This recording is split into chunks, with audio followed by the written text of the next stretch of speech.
5 गरीब बहुओं का तरबूज, घर, साड़ी और फ्रिज।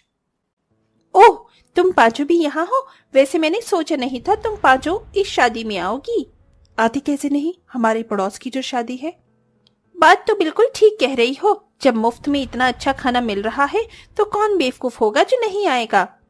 वैसे 2-3 दिन पहले भी तुम पांचों ने ये साड़ियां पहनी थी ना। लगता है इन साड़ियों से तुम्हें ज्यादा ही लगाव है। भाविका, क्या तुम्हें पता नहीं इन पांचों के पास गिनी चुनी 3-4 साड़ियां ही तो हैं जिन्हें ये रोज पहनती हैं, और यही साड़ियां ही पहनकर ये हर फंक्शन और शादी में भी जाती हैं। बेचारी करीम। वैसे मैंने अपनी कुछ पुरानी साड़ियां निकाली हैं अपनी नौकरानी को देने के लिए। अगर तुम पांचों चाहो तो वो साड़ियां मैं तुम्हें दे सकती हूँ। इतना कहकर नताशा और भाविका उन पांचों का मजाक उड़ाते हुए वहां से चली जाती हैं। नताशा और भाविका की बात सुन पांचों बहुएं सीधा शादी से वापस घर चली जाती हैं। ये क्या, तुम पांचों इतनी जल्दी आ गई शादी से? माँ जी आती नहीं तो क्या करती, वहां पर रहकर अपनी और बेइज्जती करवाती। ऐसा क्यों कह रही हो बहू? क्यों, क्या हुआ बताओ मुझे। माँ जी, नताशा और भाविका ने आज फिर से अपनी अमीरी का घमंड दिखाते हुए हमारी बहुत बेइज्जती करी। हमारी पुरानी और फटी साड़ियों का मजाक उड़ाया। बहू, उन दोनों को तो तुम सब अच्छी तरह से जानती हो कि वो कैसे हर छोटी छोटी चीज का घमंड दिखाती हैं। छोड़ो उनकी बातों को, आ जाओ खाना खा लो। तुमने शादी में कुछ खाया भी नहीं होगा। अपनी सास की बात सुन पांचों बहुएं हाथ मुंह धोकर खाना खाती हैं और खाना खाकर चटाई बिछाकर बिना कूलर पंखे के गर्मी में ही अपने छोटे से घर में सो जाती हैं। और ऐसे ही कुछ दिन गुजर जाते हैं। बाप रे बाप, इतनी गर्मी हो रही है। इतनी गर्मी में तो आंगन में बैठकर कपड़े बर्तन भी नहीं धोए जा रहे। पांचों बहुएं कड़ी धूप में आंगन में बैठकर बर्तन और कपड़े धो रही होती हैं कि तभी उनकी पड़ोसन लता वहां आती है। अरे लता काकी, आप? हाँ, ये लो मिठाई, मुंह मीठा करो। मेरा बेटा आज डबल डोर फ्रिज वाला बड़ा वाला LED और 5 स्टार AC लेकर आया है। काकी, ये तो बहुत अच्छी खबर सुनाई आपने। आइए अंदर चलिए। ना बाबा ना, तुम्हारे इस ईंट की भट्टी जैसे घर के अंदर तुम ही लोग जाओ। वो क्या है ना, जब मुझे AC में रहने की आदत पड़ गई है तो मैं इतनी गर्मी में तुम लोगों के घर में नहीं आ सकती। मैं मिठाई रख रही हूँ, तुम पांचों खा लेना। लता की बातें सुन पांचों बहुओं को काफी बेइज्जती महसूस होती है, जिसके बाद वो पांचों अंदर आ जाती हैं। रोशनी, तुम क्यों लता काकी की बातों को लेकर उदास हो रही हो? उदास ना हो तो और क्या करूं? जब देखो हर कोई हमारी बेइज्जती पर बेइज्जती करता है, कभी कपड़ों को लेकर तो कभी घर को लेकर। न जाने भगवान ऐसी किस्मत लिखता ही क्यों है। रोशनी की बात सुन बाकी चारों बहुएं भी उदास हो जाती हैं। वहीं दरवाजे पर खड़ी माधुरी भी अपनी पांचों बहू की बात सुन अपनी किस्मत को कोसने लगती है। और ऐसे ही गरीबी और गर्मी में पांचों बहू के दिन गुजरने लगते हैं। गर्मी के मारे गले के अंदर छाले हो गई हैं। हमारी किस्मत में तो एक गिलास ठंडा पानी भी नहीं है। ऐसी गर्मी में लोग ठंडा ठंडा तरबूज का जूस और तरबूज खाते हैं, और हमें देख लो। गर्मी तो बहुत हो रही है और कुछ ठंडा खाने का मन भी कर रहा है। आप सब लोग तो तरबूज के खेत में ही काम करते हैं, तो शाम को हमारे लिए एक तरबूज ले आइएगा। सेठ ने हमें तरबूज लेते हुए देख लिया तो बहुत बड़ी दिक्कत आ जाएगी, लेकिन हम फिर भी कोशिश करेंगे तरबूज लाने की। पांचों बहू के पति सेठ मंजूलाल के तरबूज के खेत में तरबूज की खेती और उसकी रखवाली का काम करते थे। अपनी पत्नियों के कहने पर शाम को पांचों भाई सारा काम खत्म करके एक एक तरबूज उठाकर चुपके से ले जाने लगते हैं कि तभी सेठ मंजूलाल उन्हें देख लेता है। अरे तुम पांचों पर मैंने इतना भरोसा किया और तुम पांचों ही मेरे ही खेत में तरबूज चुरा रहे हो। अरे मंजूलाल जी, ये हमने जानबूझकर नहीं किया। हमारी पत्नियों का तरबूज खाने का बड़ा मन कर रहा था और हमारे पास इतने पैसे नहीं थे कि हम उन्हें तरबूज खरीद कर लाकर दे सके, इसलिए हमने खेत से तरबूज लिए। अरे तुम जैसे गरीब लोगों के बहाने में अच्छी तरह से जानता हूँ। निकल जाओ मेरे खेत से, और कल से आने की कोई जरूरत नहीं है। मंजूलाल पांचों भाइयों से तरबूज लेकर उन्हें काम से निकाल देता है। जिसके बाद जहां पहले ये परिवार 2 वक्त की रोटी खा रहा था, अब वो 2 वक्त की रोटी भी इन्हें नसीब नहीं होती। 1 हफ्ते से ऊपर हो गया है, अभी तक हमें कहीं पर भी काम नहीं मिल रहा। बस अब बहुत हुआ। अगर हम पांचों को काम नहीं मिल रहा है तो अब हम 5 बहुएं मिलकर काम करेंगी और इस घर को चलाएंगी। लेकिन बहू, तुम काम क्या करोगी? माँ जी, कुछ न कुछ काम तो कर ही लेंगे, लेकिन ऐसे हाथ पर हाथ रखकर नहीं बैठेंगे। पांचों बहुएं काम की तलाश में निकल जाती हैं। काफी जगह पर काम ढूंढने के बाद आखिरकार पांचों बहुओं को मजदूरी का काम मिल जाता है और पांचों बहुएं मजदूरी करके अपना और अपने परिवार का पेट पालती हैं।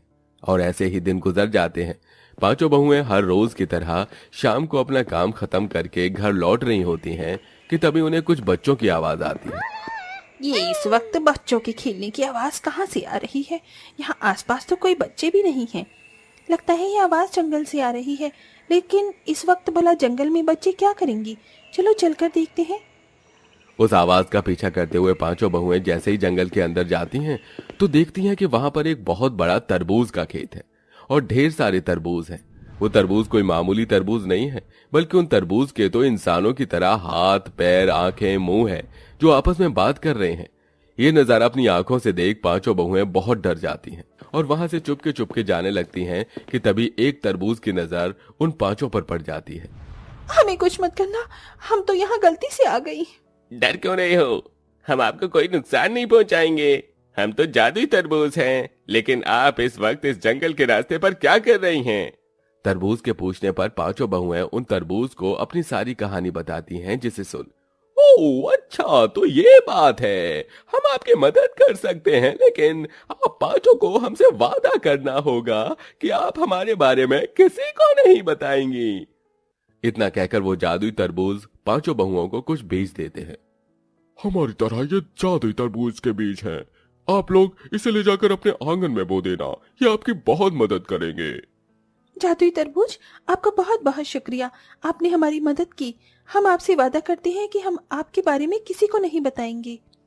पांचों बहुएं उन बीजों को लेकर घर आ जाती हैं और अपने आंगन में बोकर उन्हें पानी दे देती हैं।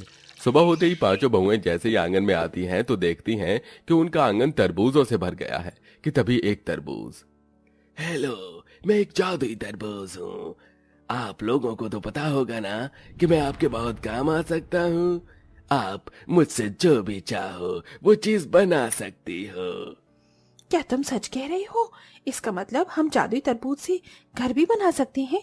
हमारा घर बहुत गर्म है, अगर तरबूज से घर बनेगा तो ठंडा रहेगा। गीता की बात सुन बाकी चारों बहुएं इस बारे में सोचती हैं, जिसके बाद अब पांचों बहुएं अपने आंगन से ढेर सारे तरबूज इकट्ठा करती हैं। वो जैसे ही तरबूज तोड़ती हैं तो वहां पर एक और नया तरबूज आता है। ये देखकर वो बहुत खुश होते हैं और अब ढेर सारे तरबूजों को इकट्ठा करने के बाद वो तरबूज से एक बड़ा सा घर बनाने लगते हैं और कुछ ही देर में पांचों बहू का तरबूज का घर बनकर तैयार हो जाता है। ये तरबूज से बना हुआ घर कितना ज्यादा सुंदर और मजबूत है ना? और इस घर के अंदर से तो तरबूज की खुशबू भी आ रही है। मैं सोच रही थी कि जिस तरह हमने तरबूज का घर बनाया उसी तरह हम लोग तरबूज का फ्रिज भी तो बना सकते हैं ना। फिर हम सब लोग ठंडा ठंडा पानी पियेंगे। पांचों बहुएं मिलकर उस तरबूज के घर के साथ साथ तरबूज का फ्रिज भी बनाती हैं, जो बिल्कुल असली फ्रिज की तरह होता है।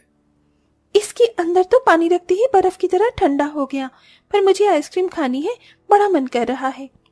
तारिका की बात सुन फ्रिज के अंदर ढेर सारी तरबूज फ्लेवर की आइसक्रीम आ जाती है, जिसे देख सभी हैरान हो जाते हैं और फिर सारी बहुएं उस आइसक्रीम को खाती हैं। सच में तरबूज के फ्लेवर की आइसक्रीम तो बहुत अच्छी है। वैसे मेरी मांगते ही इस तरबूज फ्रिज ने आइसक्रीम दे दी, मतलब कि अब हम इस फ्रिज से कुछ भी मांग सकते हैं। लगता तो ऐसे ही है। चलो सब एक एक करके और मांग कर देखते हैं इस जादुई फ्रिज से। फिर पांचों बहुएं एक एक करके अपनी मनपसंद की चीज मांगती हैं और मजे से खाती हैं। फिर एक दिन, क्या हुआ नयन बहू, तो इतनी उदास क्यों है? क्या बताऊं माँ जी, अगले हफ्ते हम पांचों को शादी में जाना है और हमारे पास पहनने के लिए एक भी अच्छी साड़ी नहीं है। अगर हम फिर से यही साड़ियां पहनकर जाएंगे तो लोग हमारा बहुत मजाक उड़ाएंगे। इतनी सी बात के लिए परेशान होने की क्या जरूरत है? अरे जब तुम लोगों ने जादुई तरबूज से इतनी सारी चीजें बनाई हैं तो तुम साड़ियां भी तो बना सकती हो ना। माधुरी की बात सुन पांचों बहुएं खुशी से मुस्कुरा उठती हैं, जिसके बाद अब वो जादुई तरबूज से अपने लिए साड़ियां बनाती हैं। उन जादुई तरबूज की साड़ियां पहनकर वो शादी में जाती हैं। शादी में मौजूद सभी लोगों को पांचों बहू की तरबूज की साड़ियां काफी पसंद आती हैं। तुम पांचों की तरबूज की साड़ी तो बहुत बढ़िया लग रही है। क्या तुम हमारे लिए भी ऐसी ही साड़ी मंगवा सकती हो? हाँ क्यों नहीं, हम तुम्हारे लिए तरबूज की साड़ी जरूर मंगवाएंगे, क्योंकि हम तुम्हारे जैसे नहीं हैं कि अपनी चीजों का घमंड दिखाते हुए दूसरों की बेइज्जती करें। हम लोग कल ही तुम्हारे घर पर तरबूज की साड़ियां भिजवा देंगे। तारिका की बात सुन ताशा और भाविका का सर शर्मिंदगी से झुक जाता है। अब पांचों बहुएं जादुई तरबूज को बेचती हैं, साथ ही साथ तरबूज के बने हुए जूस, शेक और कई तरह की चीजें भी बेचती हैं, जिससे उनकी फाइनेंशियल कंडीशन भी अब ठीक होने लगती है और अब पूरा परिवार हंसी खुशी रहने लगता है।